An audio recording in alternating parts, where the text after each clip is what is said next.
آپ کو سلام کیا ہے محبت سے جواب دیں السلام علیکم۔ الحمدللہ رب العالمین والعاقبۃ للمتقین والصلاة والسلام على من كان نبيا وآدم بين الماء والطين وعلى آله وأصحابه أجمعين أما بعد فقد قال الله تبارك وتعالى في القرآن المجيد والفرقان الحميد فأعوذ بالله من الشيطان الرجيم بسم الله الرحمن الرحيم وأما من خاف مقام ربه ونهى النفس عن الهوى فإن الجنة هي المأوى صدق الله مولانا العظيم وبلغنا رسوله النبي الأمين المبين المكين الكريم ونحن على ذلك لمن الشاهدين والشاكرين والحمد لله رب العالمين۔ آئیے ہم سب مل کر کائنات کے سرور، معراج کے دولہا، نبیوں کے امام، غریبوں کے غمگسار، بے کسوں کے کس، بے بسوں کے بس، یعنی محبوب پروردگار جناب محمد رسول اللہ صلی اللہ تعالی علیہ وسلم کے دربار گوہربار میں غلامانہ انداز میں عقیدت و محبت کے ساتھ جھوم جھوم کر پڑھ لیں درود پاک۔ اللہم صلی علی سیدنا شفیعنا حبیبنا مولانا مولانا ملجانا محمد وبارک وسلم صلو علیہ صلاۃ و سلام علیکہ یا رسول اللہ صلی اللہ تعالی علیہ وسلم۔ دیکھیے حضرات، جس طرح یہ تمام علماء جو منبر نور پر تشریف رکھتے ہیں، جیسے یہ تمام علماء جلسے میں شرکت کی غرض سے آئے، اسی طرح میں بھی شرکت کی غرض سے آیا، لیکن یہ تمام تر علماء کرام کی محبتیں جنہوں نے مجھے تھوڑا سبق دیا، اور میں چاہتا بھی نہیں تھا کہ میں آپ کے سامنے آؤں۔ ہمارے مہمان خطیب منبر ناز پر تشریف رکھتے ہیں، بہرحال حضرات 10 سے 15 منٹ کے لیے حاضر آیا اور بڑی تیزی کے ساتھ اپنی چند باتیں آپ تک رکھ کر اپنی گفتگو کا اختتام کروں گا، چونکہ 10 منٹ میں کوئی تقریر ہو نہیں سکتی۔ چند باتیں آیت مبارکہ کی ضمن میں جو میں نے تلاوت کرنے کا شرف حاصل کیا، رب ذوالجلال کے حضور دعا ہے کہ مولا تعالیٰ میری زبان پر کلمت الحق جاری فرما دے، کہیے آمین۔ تمام لوگ یہاں سے وہاں تک سارے لوگ مل کر میرے ساتھ درود پاک کے چند کلمات پڑھ لیجئے۔ صلی اللہ بابا سے بلند آپ کی آواز مائک کے ذریعے سے دور تک جانی چاہیے۔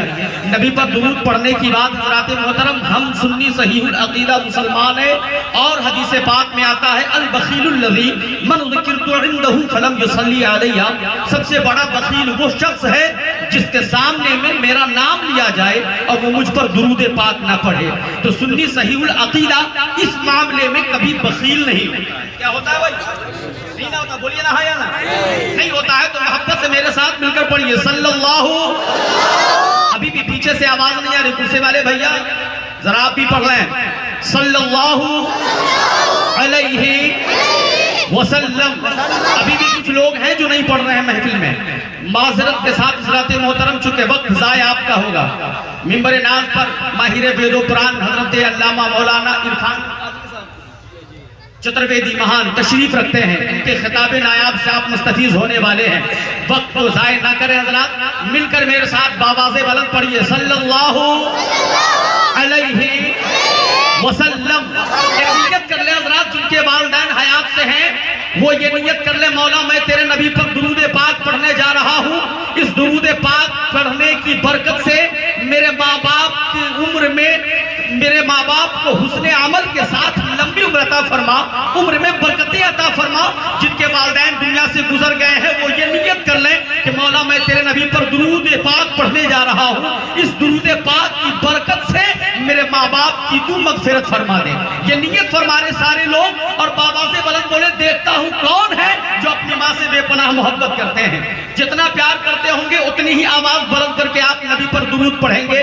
میں دیکھنا چاہتا ہوں سارے لوگ مل کر میرے ساتھ پڑھیے صلی اللہ علیہ وسلم۔ عظمت اسلام کی تاریخ دہراتے چلو، پرچم فتح و ظفر دنیا پہ لہراتے چلو، بوذر و سلمان و خالد کی سناؤ داستان، جذبہ مردان حق سے دل کو گرماتے چلو۔ ذرا جھوم کر بولیے سبحان اللہ۔ کے بعد میں نے قرآن مقدس کی آیت مبارکہ کی تلاوت کا شرف حاصل کیا۔ رب ذوالجلال قرآن مقدس میں ارشاد فرماتا ہے وَأَمَّا مَنْ خَافَ مَقَامَ رَبِّهِ وَنَهَى النَّفْسَ عَنِ الْهَوَىٰ فَإِنَّ الْجَنَّةَ هِيَ الْمَأْوَىٰ۔ آیت مبارکہ کا اردو زبان میں ترجمہ یوں بنتا ہے کہ جو شخص اپنے رب کے حضور کھڑا ہونے سے ڈر گیا اور اپنے نفس کو خواہشات سے روک لیا اس کا ٹھکانہ جنت ہے۔ ذرا بولیے سبحان اللہ۔ آیت مبارکہ کو 3 حصہ کرتے ہیں حضرات محترم، 5 5 15، یہ 3 حصے لگیں گے، 15 منٹ مکمل ہو گئے، اسے بھی 5 منٹ میرے ختم ہو چکے ہیں، 10 منٹ بچے ہیں۔ حضرات بڑی تیزی کے ساتھ، چونکہ 2 ہی چیزیں ہیں سمجھانے کے لیے، وَأَمَّا مَنْ خَافَ مَقَامَ رَبِّهِ، جو شخص اپنے رب کے حضور کھڑا ہونے سے ڈر گیا، یہ ایک حصہ، وَنَهَى النَّفْسَ عَنِ الْهَوَىٰ، اور اپنے نفس کو خواہشات سے روک لیا۔ یہ 2 چیزیں ہیں جو سمجھانے کی ہے۔ فَإِنَّ الْجَنَّةَ هِيَ الْمَأْوَىٰ، ایسوں کے لیے رب نے جنت تیار کر رکھی ہے، یہ تو خوشخبری ہے۔ اب اسے 2 باتیں ہیں، اسے مکمل طور پہ سمجھیے، بڑی آسانی کے ساتھ آپ کو میں سمجھانے کی کوشش کر رہا ہوں۔ میں نے پہلے کہہ دیا میں خطاب نہیں کرنے آیا، بس آیت مبارکہ کا ترجمہ تشریح کے ساتھ کر کے اپنی گفتگو کا اختتام کرنے جا رہا ہوں۔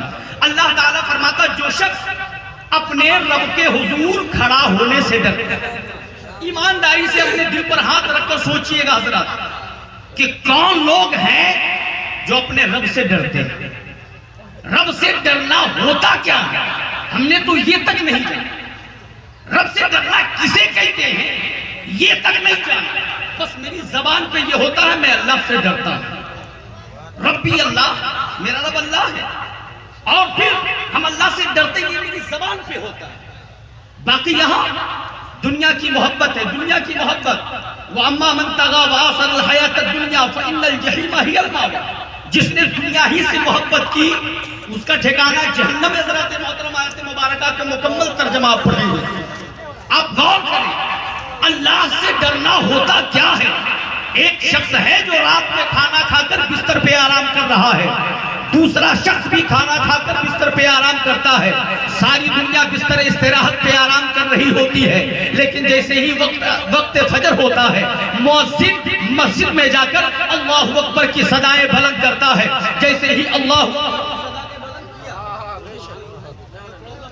برائے کرم آپ لوگ تھوڑا سا توجہ دے دیجیے، بہت کیجئے گا، مت دیکھیے کہ میں ہوں، میں بول رہا ہوں، نبی کی بات پہنچا رہا ہوں، حضرات محترم قرآن اور احادیث کی، برائے کرم معذرت کے ساتھ آپ لوگ گفتگو نہیں کیجیے، محبت سے ایک مرتبہ سارے لوگ بولیے سبحان اللہ۔ حضرات محترم ذرا غور کریں، ہر انسان کھانا کھانے کے بعد آرام سے سو جاتا ہے، اذان فجر ہوتی ہے، سبھوں کی آنکھیں کھلتی ہیں، کوئی بازار کی طرف جاتا ہے، کوئی کھیت اور کھلیان کی طرف جاتا ہے، کوئی مارکیٹ کی طرف جاتا ہے، کوئی ریلوے اسٹیشن کی طرف جاتا ہے، لیکن ایک بوڑھا انسان، نحیف انسان، لاغر انسان، کمزور انسان وہ مسجد کی طرف جا رہا ہے۔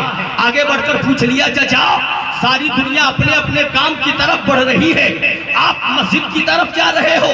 کہا اللہ نے پیدا ہی اسی لیے کیا، اللہ نے پیدا ہی اسی لیے کیا ہے کہ میرا بندہ میں تجھے دنیا میں بھیج رہا ہوں، جا میری عبادت کر، وما خلقت الجن والانس الا لیعبدون، اور ہم نے جن و انسان کو اس لیے پیدا کیا کہ وہ میری عبادت کرے، ہم نے اس لیے پیدا کیا کہ وہ میری عبادت کرے، یہ رب کہتا۔ بوڑھے چچا کہتے ہیں اللہ نے ہم کو اسی لیے پیدا کیا۔ ایک نوجوان مارکیٹ کی طرف جا رہا، ایک اور نوجوان ہے ریلوے اسٹیشن کی طرف جا رہا، ایک اور نوجوان ہے بس اسٹیشن کی طرف جا رہا۔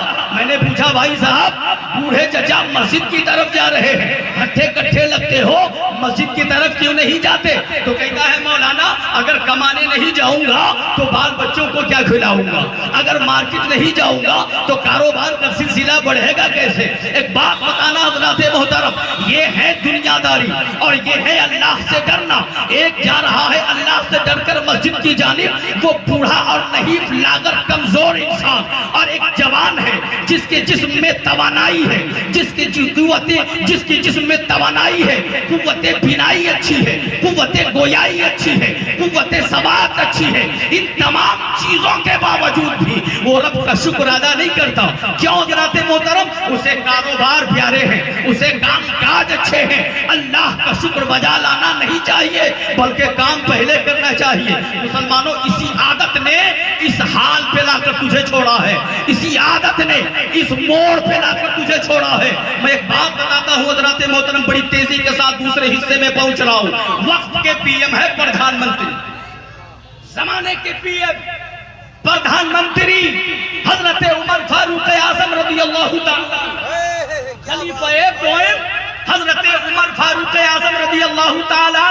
آپ خود جانتے ہیں حضرات محترم، پی ایم کو بڑا کام ہوتا ہے، پردھان منتری کا کام بہت بڑا ہوتا ہے، پورا دیش چلانا ہوتا ہے، لیکن اس کے باوجود بھی، ایک وقت کا پردھان منتری ہونے کے باوجود بھی، ایک وقت کا پی ایم ہونے کے باوجود بھی، حضرت عمر فاروق اعظم رضی اللہ تعالیٰ عنہ کی زندگی کو ذرا آپ ملاحظہ کریں۔ ان کی زندگی کا معمول یہ تھا کہ وہ ایک جمعہ سے لے کر دوسرے جمعہ تک کی ایک ڈائری تیار فرماتے ہیں۔ او بھائی صاحب رضاکار ہیں آپ، بیٹھیے جائیے نہیں، بس 5 منٹ اور رک جائیے، میری گفتگو ختم ہو رہی ہے۔ محبت سے سارے لوگ بولیے سبحان اللہ، اور جھک کر بولیے سبحان اللہ۔ حضرات محترم، وقت کے پردھان منتری ہیں حضرت عمر فاروق اعظم رضی اللہ تعالیٰ عنہ۔ وہ ایک ڈائری تیار فرماتے ہیں اور ایک جمعہ سے لے کر دوسرے جمعہ تک جو بھی وہ کام کرتے اس ڈائری میں وہ لکھتے، ڈائری مینٹن کرتے، اور جب دوسرا جمعہ آتا ساری دنیا بستر استراحت پر آرام کرنے لگ جاتی، رات کا نصف حصہ گزر رہا ہے، عمر فاروق اعظم کی آنکھیں کھل گئی، آنکھیں کھلی، اٹھ گئے، ڈائری ہاتھ میں لیا، اس کے ورق کو پلٹنا شروع کیا، ایک صفحہ پڑھا، دوسرا صفحہ پڑھا، تیسرا صفحہ پڑھا، چوتھا صفحہ پڑھا، پانچواں صفحہ پڑھا، چھٹا صفحہ پڑھا، ساتواں صفحہ پڑھا، اسی طریقے سے معمول بنا رکھا ہے۔ ایک رات ایسی تھی جس رات حضرت عمر فاروق اعظم اسی ڈائری کو کھول کر پورے ہفتے کے کام کاج پر نظر ڈال رہے ہیں۔ اللہ اللہ حضرات محترم، حضرت عمر فاروق اعظم رضی اللہ تعالی عنہ برق پلٹتے پلٹتے ایک صفحے پر آ کر رک جاتے ہیں، آنکھوں سے آنسو کی لڑیاں بہنے لگتی ہیں۔ عمر فاروق اعظم رضی اللہ تعالی عنہ رونے لگتے ہیں۔ عمر فاروق اعظم سے عالم تصور میں نے پوچھا، اے امیر المومنین رونا کیسا؟ تو کہا رب ذوالجلال کے حضور میں اپنے شکر کی، میں رب ذوالجلال کے حضور اس لیے رو کر کے اپنے گناہوں کی معافی چاہ رہا ہوں کہ رب کی رضا کے لیے یہ عمر ہر کام کرتا تھا، لیکن آج یہ ایسا کام کیا ہے جس میں اس نے اللہ اور اس کے رسول کی رضا شامل نہ کی۔ کام گناہ والا نہیں ہے، حرام کام نہ کیا، کوئی خطا نہ کیے ہیں، صرف اللہ اور اس کے رسول کی رضا شامل نہیں کی، پیش نظر اس کام میں نہیں رکھا، آنکھوں سے آنسو کی لڑیاں بہنے لگی۔ اتنا ہی تک بس رہی ہے جناب، کوڑا سامنے میں رکھا ہے، عمر فاروق اعظم کے داہنے ہاتھ میں کوڑا لیا، بائیں پیٹھ پر مارنا شروع کیا اور کہتے جاتے ہیں، اے عمر تجھ سے یہ خطا کیسے ہو سکتی ہے؟ اے عمر تجھ سے یہ غلطی کیسے ہو سکتی ہے؟ اے عمر تجھ سے یہ خطا کیسے ہو سکتی ہے؟ کتابوں میں آتا ہے اس قدر کوڑے کا ضرب اپنی پیٹھ پر مارتے ہیں کہ جسم کے کپڑے پھٹ گئے، چمڑے کٹ گئے، خون کے فوارے نکل پڑے، داہنے ہاتھ سے کوڑا بائیں ہاتھ میں آ گیا، داہنی جانب پیٹھ پر مارنا شروع کرتے ہیں اور کہتے ہیں، اے عمر تجھ سے یہ غلطی کیسے ہو گئی؟ اے عمر تجھ سے یہ خطا کیسے ہو گئی؟ حتیٰ کہ داہنے جانب کے جسم کے کپڑے پھٹ گئے، چمڑے کٹ گئے، خون کے فوارے نکلے، ایک سرد آہ بھرتے ہیں اور کہتے ہیں، اے کاش کہ میری ماں مجھے پیدا نہ کی۔ یہ ہے عمر فاروق اعظم، جس عمر فاروق اعظم کو اللہ کے نبی نے کہہ دیا تمام صحابہ کی موجودگی میں، اے میرے صحابی اگر کسی جنتی انسان کو دنیا میں چلتا پھرتا دیکھنا چاہتے ہو تو تم عمر کے چہرے کو دیکھ لو، وہ جنتی ہے۔ سبحان اللہ، وہ عمر جنتی ہے، اور ایسا جنتی انسان جس کے بارے میں قرآن پاک میں رب آیت نازل فرما دے، رضی اللہ عنہم ورضوا عنہ، اور وہ رات کو اٹھ کر روتا ہو، وہ رات کو اٹھ کر آنسو بہاتا ہو رب کی رضا کے لیے۔ ہمارے کیریکٹر کتنے اچھے ہیں حضرات، ہمارے کردار کتنے اچھے ہیں۔ ہمارا پڑوسی ہم سے آج بہت خوش ہے، ہماری ماں آج ہم سے بہت خوش ہے، ہمارے باپ ہم سے بہت خوش ہیں، ہمارا بھائی آج ہم سے خوش ہے۔ عذاب تف ہے ہماری زندگی میں، کوئی خوش نہیں ہم سے. اس کے باوجود بھی ہماری زندگی کا عالم یہ ہے. دن گزر گئے، رات آ گئی، بڑی ہی اللہ کی دی ہوئی نعمت کو کھا لیا ہم نے اور نرم نرم بستر پہ جا کر سو گئے. ایک پل کے لیے نہیں سوچا جس رب نے ہمیں پیدا کیا عبادت کے لیے، اس رب کے حضور دن بھر جو ہم نے گناہ کیے، گناہ قصدن سہون ہو گئے، اس کے لیے توبہ تو کر لے. رب کی رحمت کے دروازے کھلے ہیں. رب کی رحمت پکار کر کہتی ہے یا ایھا الانسان ما غرک بربک الکریم. اے انسان، تجھے کس چیز نے کریم رب کی طرف آنے سے روک رکھا ہے؟ آ کریم رب کی طرف آ جا. ندامت کا ایک قطرہ آنسو اپنے رب کے حضور بہا کر دیکھ لے. تیرا رب اتنا بڑا کریم ہے کہ اسے ایک قطرے آنسو سے زندگی بھر کے تمام گناہوں کو مٹا ڈالے. سبحان اللہ، سبحان اللہ. تمام گناہوں کو مٹا ڈالے گا. حضرات، میرا وقت ختم ہو گیا ہے. وَنَهَا النَّفْسَ عَنِ الْهَوَىٰ. ہم اپنے نفس پر کنٹرول کریں. نماز کے وقت میں ہم اٹھیں نماز پڑھیں. فجر کے وقت میں ہم اٹھیں نماز پڑھیں. بڑوں کی عزت کریں، چھوٹوں پر شفقت کریں اور اپنے وطن سے محبت رکھیں، اس لیے کہ میرا مذہب بولتا ہے الوطن نصف الایمان. وطن سے محبت رکھنا آدھا ایمان ہے. اور حضرات محترم، وقت میں گنجائش نہیں کہ اس سے زیادہ اور کچھ کہوں. اگر ان باتوں پر آپ نے عمل کیا اور اپنے پیش نظر اللہ کی رضا کو رکھ لیا اور اپنے نفس پر کنٹرول کیا تو فَإِنَّ الْجَنَّةَ هِيَ الْمَأْوَىٰ. رب نے ایسو ہی کے لیے جنت تیار کر رکھی ہے. وَمَا عَلَيْنَا إِلَّا الْبَلَاغُ. سلام.